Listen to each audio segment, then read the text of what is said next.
ধন্যবাদ।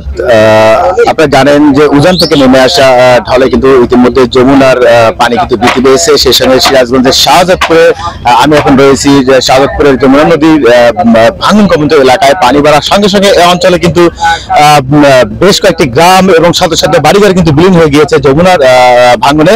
এবং সেই সঙ্গে এই বিলীন হওয়ার পাশাপাশি যে ঠিকাদারি প্রতিষ্ঠানগুলো রয়েছে পানি উন্নয়ন বোর্ডের এবং পানি উন্নয়ন কর্মকর্তারা, তারা কিন্তু ইতিমধ্যে এই স্থানটিতে যে 650 কোটি টাকার যে একটি প্রকল্প নিয়ে হাতে নিয়েছিল, সেই প্রকল্পে কিন্তু দীর্ঘ 3 বছর এখানে কাজ করেছে, কিন্তু কোনো কাজ হয়নি বলে জানিয়েছে এলাকাবাসী। এবং সেই সঙ্গে এলাকাবাসীর পিঠ কিন্তু দেয়ালে ঠেকে গিয়েছে। তারা এই মুহূর্তে একটি মানববন্ধন আয়োজন করেছেন এবং তাদের যে বাড়িঘর, শত শত বিঘা জমি, বসত ভিটা সব ভেঙে চুরে সব শেষ হয়ে গিয়েছে। এবং সেই তারা এখন সর্বশান্ত হয়ে গিয়ে দেয়ালে পিঠ থেকে যাওয়ায় তারা এখন মানববন্ধনে দাঁড়িয়েছেন। এবং সেই সঙ্গে পানি উন্নয়ন বোর্ড এবং এই ঠিকাদারি প্রতিষ্ঠানগুলোকে কিন্তু তারা দায়ী করছেন।